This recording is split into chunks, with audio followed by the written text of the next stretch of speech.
You need to recognize that is the first step, that false information exists.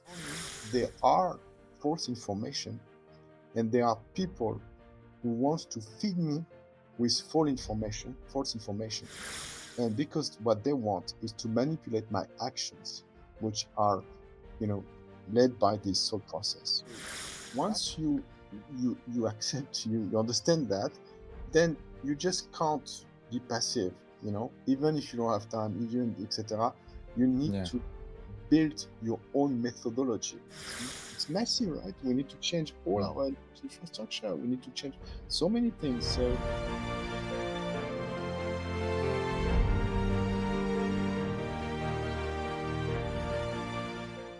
My next guest is a kind of a guy who looks at the desert and thinks, perfect spot for a solar farm, because apparently the sun wasn't already doing enough heavy lifting.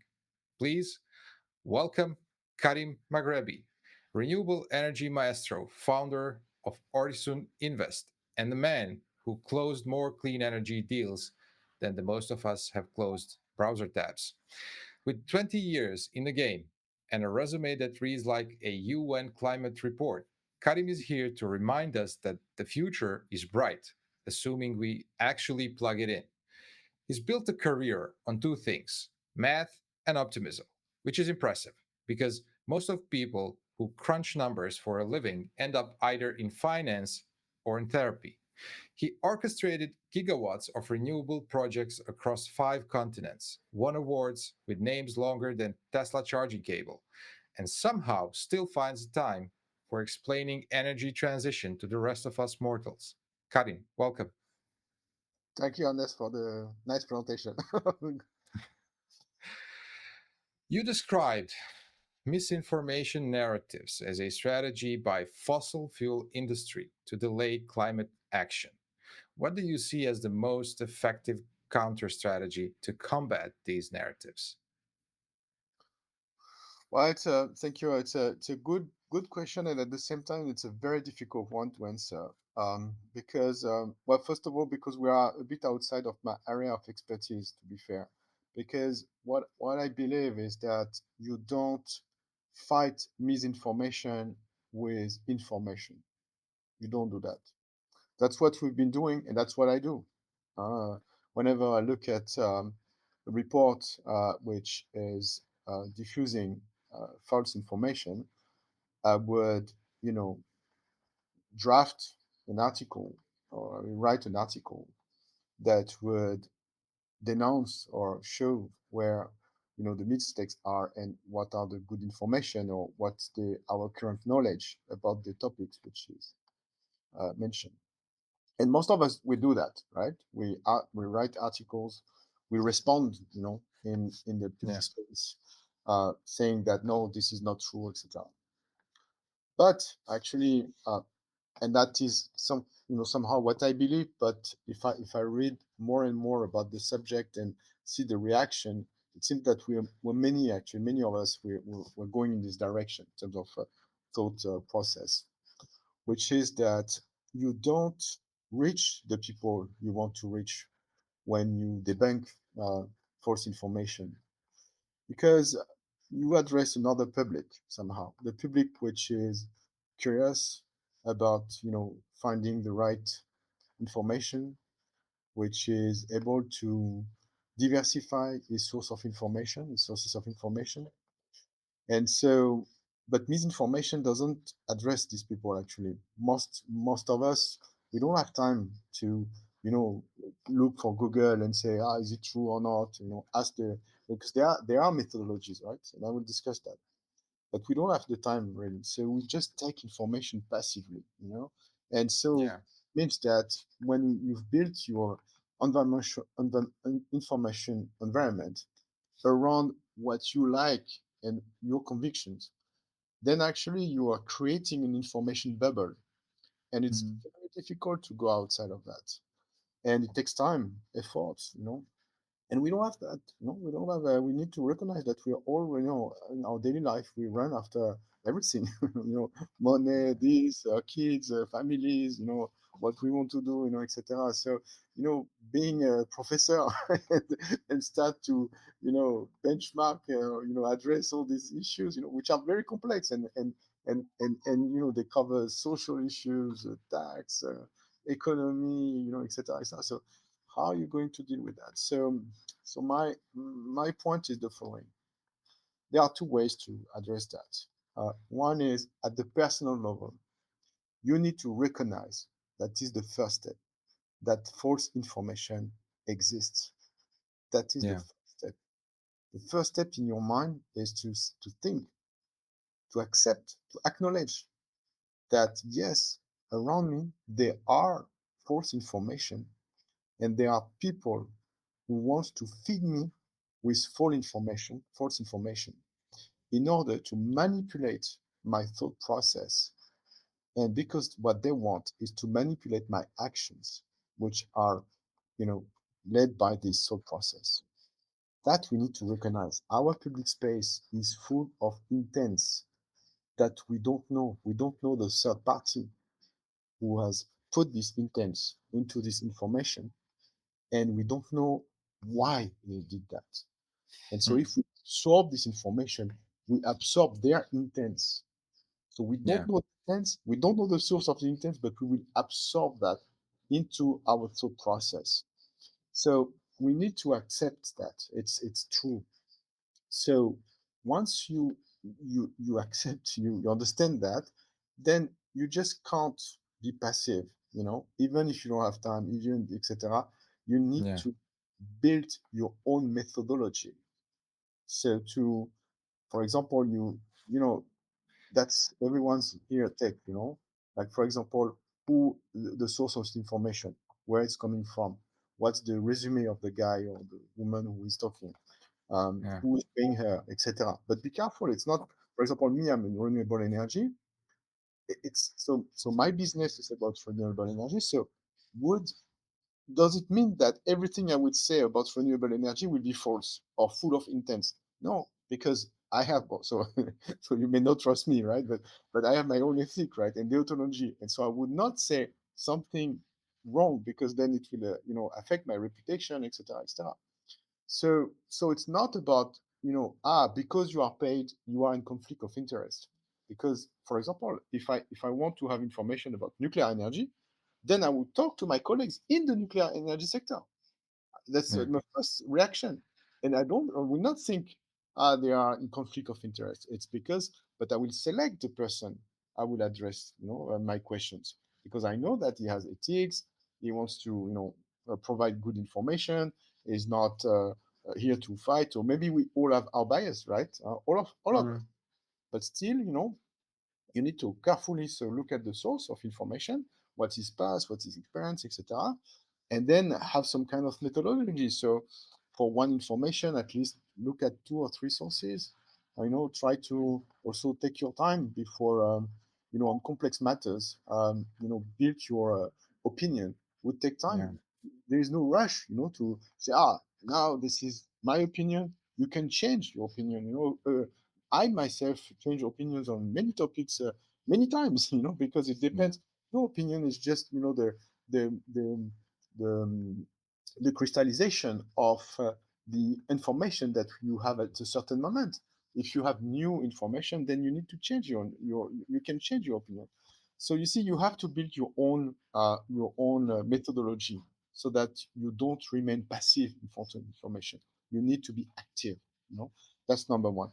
And number two, and that's a more complex issue, that what I believe is that our democracies, so it's a big no, it's a big big word, right? But I think our democracies, they've reached their limit. We can Mm. see that our social organization is not bringing us the right tools to fight against that. And what I mean by that is that, uh, you know it should be in our daily life. Learning should be a daily life process.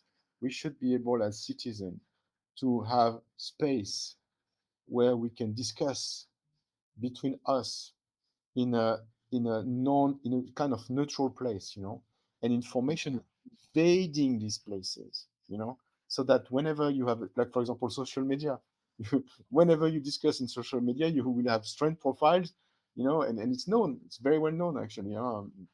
Like X, for example, with Elon Musk, Yeah. recently in Germany for the political debate, he Yeah. has Yeah. like 20,000 votes, when you look at so you see, we need to have space, and frankly, that's an institutional issue here.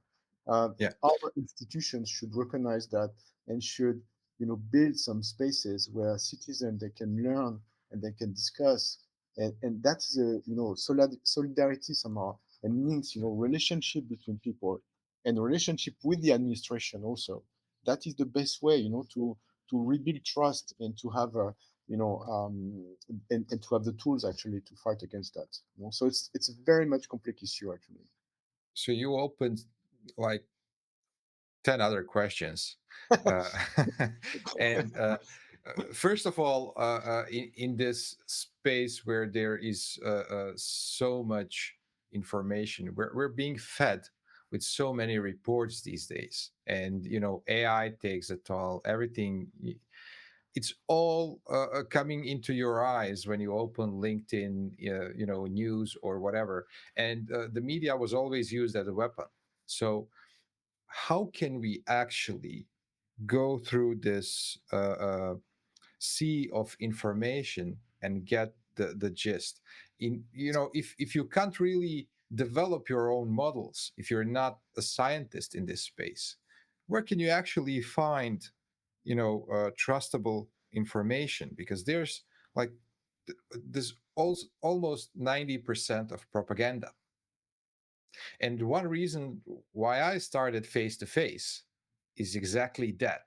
The problem that we're not getting the right information, we're not getting, two experts collide with each other, with their opinion and everything else, so that we can learn from it. How do we solve this? No, honestly, I'm not sure I have the answer, because so what you described, what I I call that the account of chaos. So you have Yeah. you have accounts of chaos in on the social media, and if you just start to read, it's over, because from the first word until the end, it's false information, and so if it's the public debate, it's about the Orton window. I don't know how to call it in English.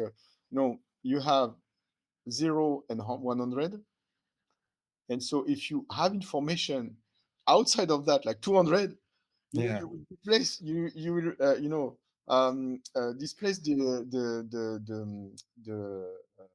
the average, and Mm, so that's the idea, like flood the public space with yeah. crazy things, so that Mhm. actually people don't know what to trust anymore, and the debate will completely, be out of the any kind of a limit, Yeah. so cars will fly, you'll be abducted by an alien, etc., etc. And so no, but and it's true. I mean, this is a conspiracy theory, etc. So that's how they live, So Yeah. how do you do that? I mean, first of all, you need to have the capacity to ignore information, you know. Yeah.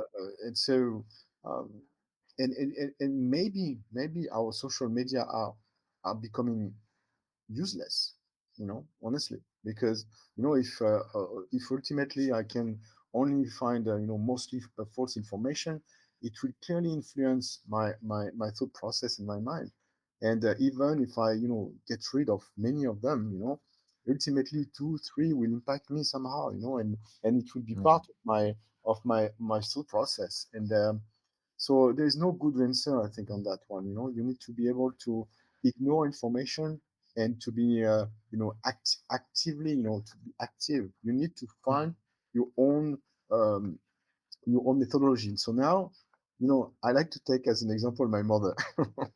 My mother, she's like 73 year old. Okay, she's super smart, but she doesn't have like a educational background. Like this.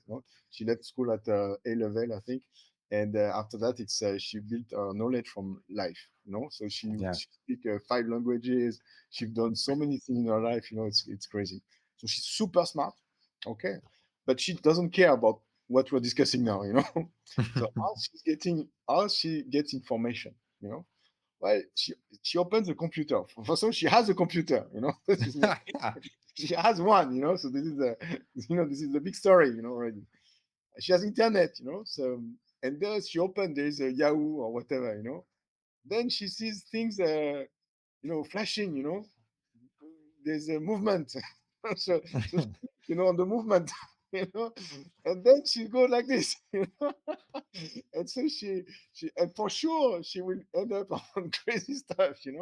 But she can Google stuff. She can like ask, but like a cooking, or my son or whatever, this kind of stuff. So you know many people actually they inform themselves like that, like crazy. Tung, tung, tung, tung. So how can and they don't care. But still, there should be some kind of awareness, like places in our public space where, whatever your age, whatever your convictions, your opinions, wherever you are, whatever is your environment, that people will tell you that no, no, please, if you do that, you will for sure end up in on a website which will tell you something very, very false, very wrong, and Yeah. you'll be shocked. And if you continue in this space, you will go down, down, down the road, and you will end up in a purely false information environment. And that would be the end of you. So we need to raise awareness about that. But again, how do you raise awareness if your communication does not reach that? So you have the large mass media, but my belief is that there should be something else. There should be an institutional response to that, and you may have something in your daily life. I was thinking that, for example, you may have like a not a cafe, but like a some in Dubai you have this kind of stuff, for families, where you can spend the weekend, or you can go there, you can eat food. There's some space for the Yeah. kids. You can do some sport, etc. And there's some space like that, which are financed by public authorities, and there will be some kind of conference or workshop, or citizen discussion and stuff like that. um, Yeah, I that understand that point. That's clear, but you are arguing that energy transition is now a social negotiation rather than just a yeah, technological challenge. yeah. And how should policymakers and climate advocates reshape their approach to accelerate this transition? And your previous answer is a bit of a part of a complete answer, but Yes. you also have to acknowledge that every administration that comes with their own interests. And then if they are censoring social media or media in general, they are censoring it in accordance with their interests. Look at the Mark Zuckerberg previous acknowledgement about the Biden administration and so on. You know, and you on the other side you have Elon Musk, who bought social media so that he can influence it. And there's a general problem that even governments can't really influence, or will influence in their own interest. So, what's the answer to that? Uh, you know, but first of all, I think that is something that we should all discuss. It's not Yeah, it's something that to address this question, it requires a lot of different skills and knowledge. And so this is something that you should gather, like 10 people, and etc., and have a discussion, about how to yeah, address that, and really think about the plan. My point is that first we need to recognize that. We need to mm, recognize this problem, and don't think that, because so far what have we done? Debunk.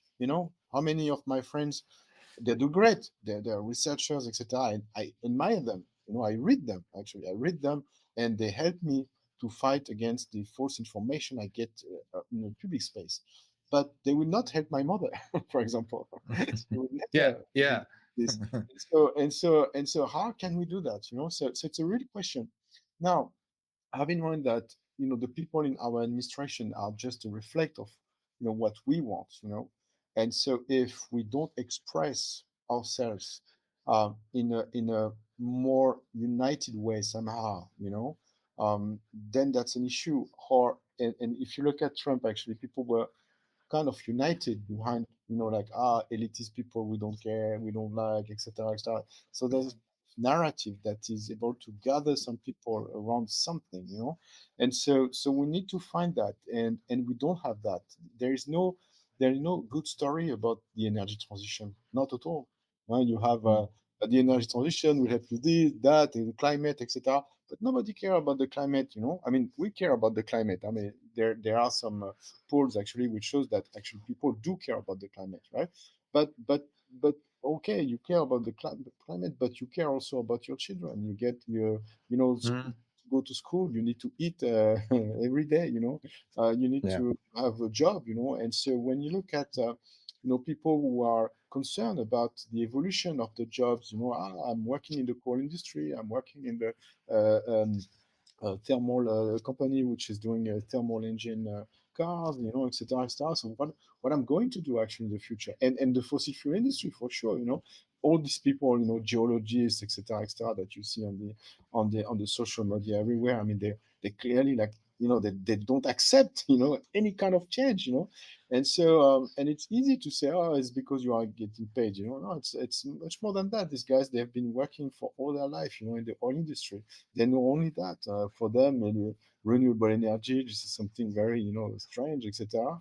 And do they care about the climate? Yeah, probably. But how can they accept that something which, they don't really understand, etc., would impact completely our daily life, because it's messy, right? We need to change all Mm. our infrastructure. We need to change so many things. So do we? People are concerned, are scared, and so.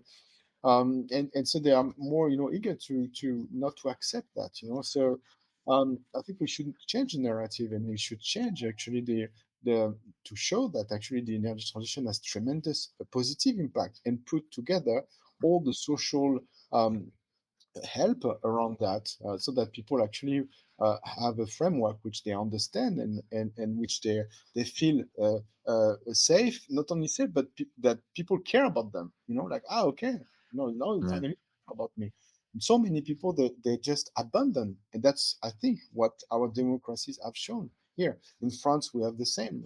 We have 30 million people voting for far right, because they're abandoned. We don't even know. Look, that's crazy. Even my own environment. Okay, um, I'm not like so I did a great studies, blah blah, etc. So okay, you can see I'm a elitist, part of the elite society, but not really from my daily life. Actually, my daily life with my family, their friends, etc. They are very much, very diversified socially, and so people, they don't work, they have all kind of different jobs, etc. And that's my life, plus, I'm multicultural, so Greece, the Greece part of my my family, they are fishermen, so it's, and they all when they went to France, they went to south of France, and they stay there forever, etc. So, and my father from Algeria, etc. So I'm, and I don't know so many people around me who are voting far right, actually, Yeah. regardless of their job, And so it came to a surprise to me, like, oh, am I in this society? Am I French? Am I really living in France? And I don't know that 13 million of my city of the citizen, so my, Yeah. share, my the life, and they vote this, and so clearly there is a fracture, a social fracture that you can see also in the US, when you look at, Yeah. and it's the same when you look at geographically, how, who, and do that, etc. So, And that fracture has been used heavily with interests, political, capitalist, and so on. But let's go back to the energy. Uh, You highlight the importance of distinguishing between OECD countries and emerging markets when analyzing energy consumption. How should energy transition policies differ for these two groups? Yeah, so that's very important because that's the source of enormous misunderstanding about our policies and our actions regarding the climate and the energy transition. So usually, we see a graph where emissions are just growing, and also fossil fuel consumption, you know. And so there is a narrative which says, which helped the fossil fuel industry, which says that we accumulate energy, energies are accumulating, because it's growing. Mm.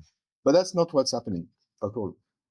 What's happening is that, and that's the mindset of 1970. So with the limits to growth, etc. At that time you had one block, you could say OECD countries, and they were growing. It's the what we call the Great Acceleration, where we Yeah, came from 2 billion people in 1940, and we end up at 8 billion now. Okay, so it's a yeah, very exponential. So there was one block, actually OECD countries, which was growing. So yeah, you can clearly say, energies are accumulating for sure, because whatever energy you would bring into the system, it would absorb to grow. But something happened early 2000. It's the fact that the emerging markets started their growth, especially Asia, and now two-thirds of the CO2 emissions in the world are coming from Southeast Asia. Okay, India, mhm, China, Southeast Asia. And what's happening? The OECD group is actually now kind of decreasing, degrowing somehow. It's like stabilizing. But it's not only stabilizing because we have now energy efficiency and so on.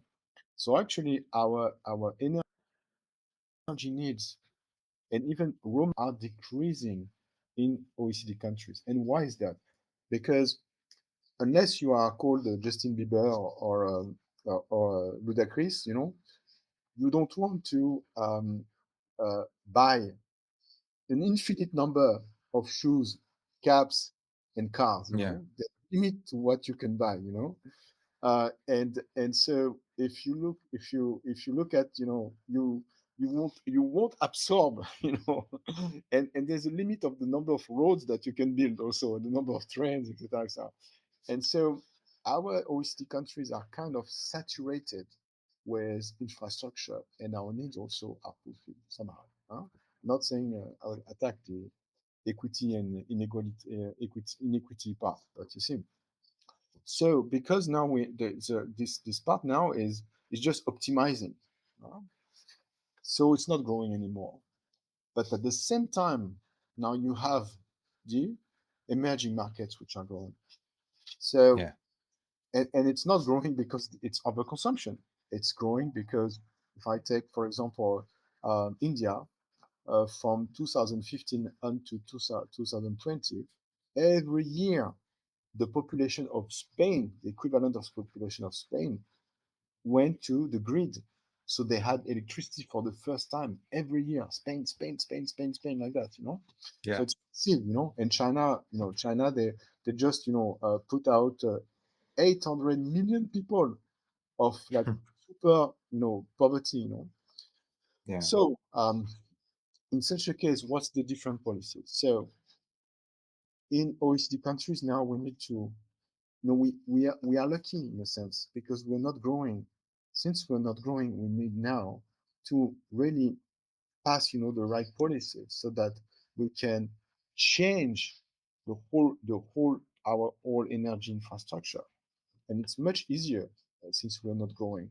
We just need to replace the existing pieces.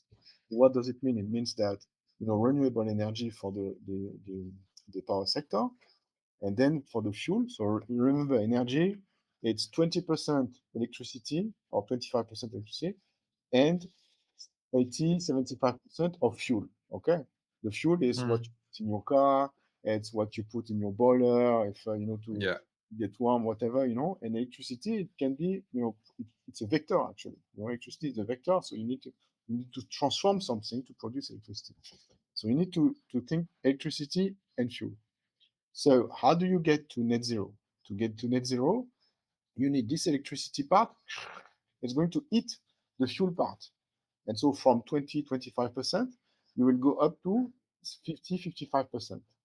And then the remaining part here of the fuel, two things. One is you need to decrease that as much as you can because we are, sitting on a pile of waste. It's our organization, so you can actually optimize that. So you need to have different strategies to lower our demand. And number two, you need to switch to either biomass and synthetic fuel, etc. So biomass, for example, green gas and different stuff.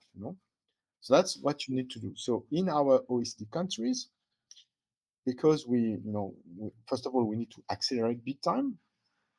The other guys, they have, they're developed and they emit CO2. So we need ourselves to say, okay, guys, we on our side will go as fast as possible, and you need to electrify the. So you need to green the power sector, number one, and number two, start to electrify.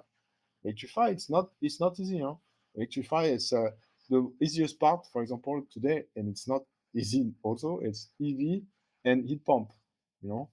Deploy Yeah. heat pump, it takes time. You need to knock at the door of people, hey guys, you need to change the etc. And EV, as you know, we all know what's happening, charger network, supply chain, etc. So it's not easy. But then you have the industry, and industry is a tough one because honestly, we're not so much ready yet. These are billions of dollars of investment. You need to, electrify the processes, and some others you need to have hydrogen.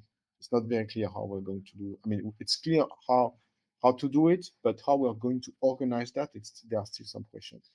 But in emerging markets, it's a bit different because it's growing, growing, growing, growing. So whatever you put there, you need to Yeah. do two things. One is to, you know, capture the growth, and then the existing also part. And so to be fair, it's a tough one here. So that's why our OECD countries, if I have to compare, we need to takes responsibility of the fact that we've eaten the carbon budget of humanity, and Yeah. with benefit from fossil fuel at a lower price, which was not correct. It's we basically capture a kind of worldwide subsidy, which consists in acknowledging that okay, I will put CO2 in the atmosphere and it's going to be free. So Yeah. climate change, we don't care. You already said that transition to renewable energy requires a vast investment. But what about critical minerals? How do we balance the environmental cost of mining these resources with the urgency of decarbonization? Yeah, it's a good question, but often misleading also because you see, first of all, we need to understand the numbers. Uh, take, you know, coal. Every year, every year, we're mining 8 billion tons of coal. Yeah. It's the first mining industry in the world. It's the first in terms of number, of extraction, of impacts. What are the impacts? You have ash, coal ash. It's awful. You have water. They consume water, etc. So coal is a kind of nightmare on Earth. Yeah. It's a hell on Earth, and it's very much developed. So you know nothing in the raw material space would ever compare to what we are destroying with fossil fuel. Nothing in terms of quantity to be extracted from the ground. Just to give you a picture, the full energy transition, the full for the whole world, by 2050. So, it's if we massively, do that, and we won't reach 2050. Yeah, it's between 2050 and 2070. to be below 2 degrees. 2050 Yeah. globally would be to remain 1.5, but that's gone. We should still have this mindset, but it's gone. So the whole energy transition, it's a fraction of the quantity of fossil fuel that we are extracting in 1 year. That's so we need to have these numbers in mind. It's there's nothing to compare, you know. But that being said, so now we have said that there's nothing we can do, whatever the scenarios, that would compare to what we are currently destroying, either through the climate or whatever, with fossil fuel. Nothing, nothing can compare. But doesn't mean that it's a blank check, right? Doesn't mean that we should do complete nonsense. So what should we do? Well, there are a few issues. Number one is, well, the extraction will grow of raw material. So what happened to the local population? If we do complete nonsense, they will just react, say no. Countries will close the mining sector. They will say no, I don't want you to destroy my country, etc., etc. So we'll face issues which are the access of the raw material. So actually, it's not only just about you know caring. It's about also economic issues. Because people say, yeah, good, good, good, I need to okay, you want to take care about the people, but there is Yeah. the position. No, it doesn't work like that. You do have to care about the people, because if you don't care, then there will be no access to this raw material. So number one, there should be some so there are some regulatory frameworks, right? But we should do much more than that. So here, I like the IFRI. It's a think tank in France, very much one of the best think tanks in France. They mentioned that we should have some kind of international organization supervising environmental impact of extraction, and setting some rules, etc. I think that's not a bad idea.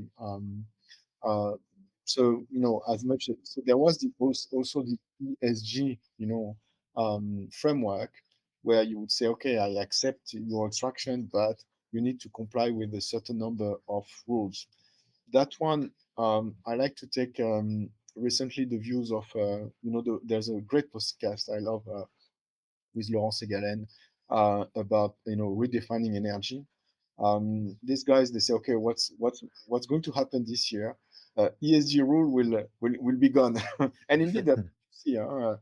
So honestly, without the ESG rules, I don't really know how to do that. So maybe you need this international organization. So voilà, you need to be careful about social impact, about consumption of water, etc. So um, you know, that's we need to address these issues for sure. So How can policymakers address the energy transition's perceived negative impacts, such as land use, conflicts, and resource constraints, without slowing down the progress? yes, it's a very good question, and it's I think we've reached this stage now. You see, that's Yeah. exactly the stage we are in now in the energy transition, because we have all the technologies. Costs are fine. We do need to make some progress on the cost for the electrification. So it's not yet there. If you look at, for example, the price of an electric vehicle, it's only in China, which is great. In China, it's wonderful. Forget that. For less than $10,000, you have a wonderful car. And that's why it's going to be so big.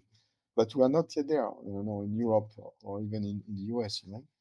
But we have to get there. Absolutely. We have to have cheap electrical car. I mean, we have that. So the EOE, they need to accept that. They need to reframe somehow their business model. So anyway, um, so we reached this stage now. We reached this stage where we need to have the population with us, and with, I mean, the population behind that, because there's only positive impact. So the negative impact, there are some negative impacts, but you know most of them are amplified by misinformation. I just give you an example. Land use. Yeah. Land use, let's take the US. If you have a full 100% renewable energy system, which is not what I advocate. Also for nuclear, so whatever Yeah. the industry can build, it should be it. But it's not going to change a lot, you know. But anyway, if you have a 100% renewable energy system, then it will take 0.3% of the territory of the US. Hmm. 0.3%. If you compare with golf course, it's less than golf course. So, are you complaining about golf? You know? Yeah. Oh, Yeah. well, you've never complained about golf, right? Uh, but you will complain about renewable energy. Why?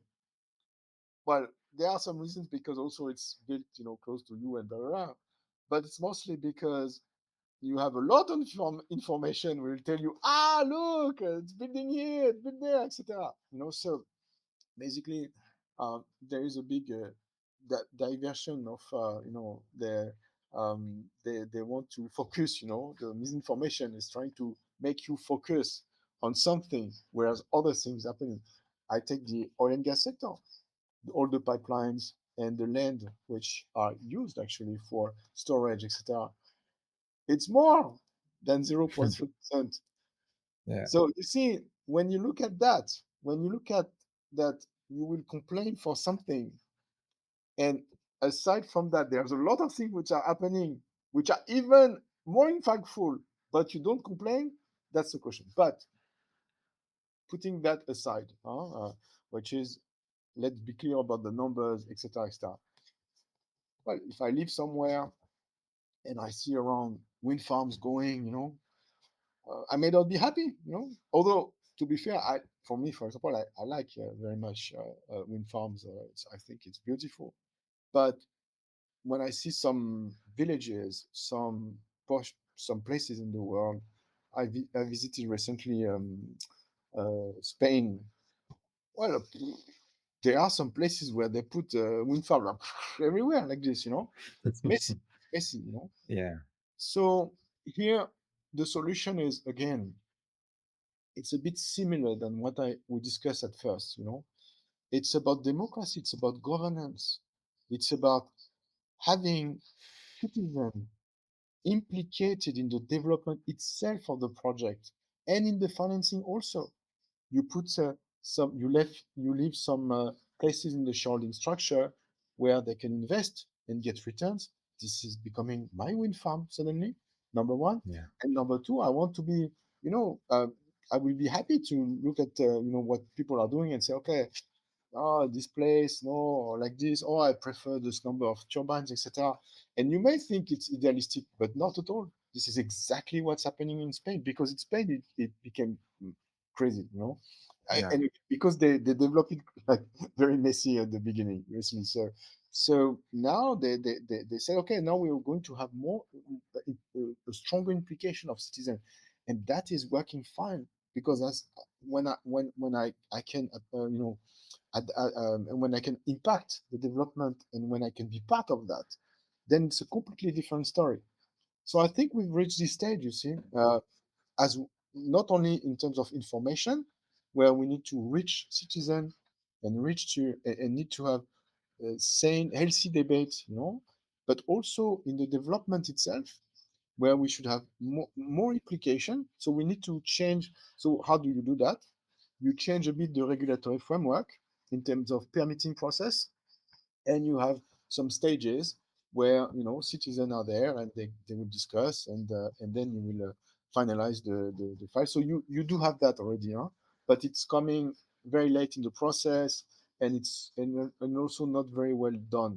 Like you write your advice on a book, you participate in some meetings, but you feel that everything is already cooked somehow, and the time also is very short. So you can't adapt, and plus there's a lot of misinformation during this time. Like Mhm. people are trying to influence citizens. Fake NGOs are coming, fake websites, etc., etc. So it's difficult to know what to do. It's Yeah, it's crazy. really, but it's really crazy as you say that, because it is. And I know because I'm daily on not hundreds but thousands of news and websites. And there's there's one thing that there's intentional misinformation, and it's not just about renewables or about everything. And the bigger problem is that there are websites who are copying that misinformation and sharing further without So even, without even checking on that, without any, uh, ethics of journalism. And it's crazy. I could name, like, I don't know, a few news that are like trending for the past month, and they are 3 years old and they are not true, but doesn't matter. They are still even today being shared. Incredible. So we have some more time. I would like to cover intermittency of renewables.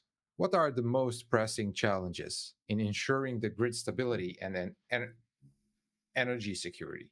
yeah, here, I mean, I'm a board member of the Global Solar Council, and I work a lot with different associations like the um, uh, the Global Renewable Alliance, and the or GWEC, also Global Wind Energy Council, etc. And they're very much, they are launching international campaigns during the big events like COP, like G20, like Conference of Ministers, and so on. And I admire their work actually, and their passion, and their dedication. So there's all great people doing great stuff. And so they launched when we were in the COP in Dubai, so it's COP 29, I think, 28, COP 28. They launched the campaign, triple up, double down, triple up, which was by 2030 you need to double the energy efficiency and triple the installation of renewable energy. And again, it's what we discuss actually, because you then double the energy efficiency, you will constrain the demand, and triple renewable energy capacities, then you will replace, So that's the idea. Yeah. Um, and now they've launched another campaign, which is let's flex. So you can see them stretching stuff, on the scene, and that's the answer. We need Yeah. flexibility. We need flexibility. Now we reached the stage where, you know, we know how to integrate renewable energy now. It's super clear. Mhm. Even me, I'm not an engineer. It took me a lot of time to understand, and now that I somehow understand, it sounds easy for me now. The Yeah. the so how do we do that? Um, so you need to completely change your mindset about power system. Completely change. Yeah. Mindset is you you have the demand, okay, and you will install renewable energy, so wind, solar, etc. Mhm. And it's growing, growing, growing, growing, growing, growing, growing. But you have all these things because it's depending on the resources, right? Of viable resources. So solar at night there's none, wind, it's like this. Okay, so what you need to think is what we call the residual demand. So you take the demand, you take out all these variable thing, and you look at how the residual demand behave. Mhm. And this is this residual demand that you need to fill with some stuff. So how do you analyze that? So you don't take just raw data like this, like on the 15th of June it happened like this. No, Yeah. you take statistics and you try to understand how many percentage of the year I need this kind of capacity, how many percentage I need this kind of capacity, etc., etc. And so you will build your system around that. How do you build your system around that? Two things. One is a net zero system where the demand is changing. It's not the same demand as today. So how do you change the demand? Like for example, when you produce hydrogen, then you have electrolyzers. Electrolyzers, they don't need to work 24 hours a day. They can work when at special time. EV, you will not charge all the people will charge like this, you know. You can incentivize people to charge at a certain period of time. And with price signal, for example, you know, when it's cheap, you will go there. Also, when you have, you know, if you have car parks in your office, you know, then you need to have chargers there, and then you need to have G2G, so V2G, so G2V or grid to vehicle to grid, Yeah. V2G. So it means that the battery in your car actually would be a storage facility, you know. So you need to think about, you know, how to change the demand. And I give you an example also. Heat. So heat, a storage. How do you store heat with your home? For example, when there is wind, your home will be a little bit hotter, Yeah. and then if you are well insulated, then you will keep this warm like this for some Yeah. time. So now it's your storage. Your home is a storage facility also. Yeah. Kind of. Um, Yeah. if I take Google, they change also their algorithm. They now run algorithm depending on the wind and the solar resources. They can do that, you know. And so you see, you can change the demand, number one, and number two, in terms of production, then you need to have different stuff, you know, depending on the time frame, like Mm. batteries, like gas turbines, like for those who have hydro, which have the countries which have hydro, pump hydro, you know, different equipment to fulfill actually the gap here and there. Karim, thank you so much for being my guest today. Cool, with pleasure. Looking to amplify your brand in the hydrogen energy sector? Welcome to H2 Energy News, your go-to platform for impactful industry insights. Every month, we connect with over 80,000 visitors and generate more than 251,000 page views. Our reach is unmatched with over 1.2 million web impressions and a loyal social media following of 9,000 plus. Our newsletter reaches 77,000 plus subscribers, decision makers, industry leaders, and innovators. Want to target specific markets? Our geo-targeting capabilities cover Europe, the United States, and the MENA region. We reach key stakeholders, 27% senior executives, 32% directors, and 20% owners and partners. H2. Energy News isn't just a news platform, it's where the hydrogen energy community converges to shape the future. Join us and let's make an impact together. Visit energynews.biz and take your brand to the next level.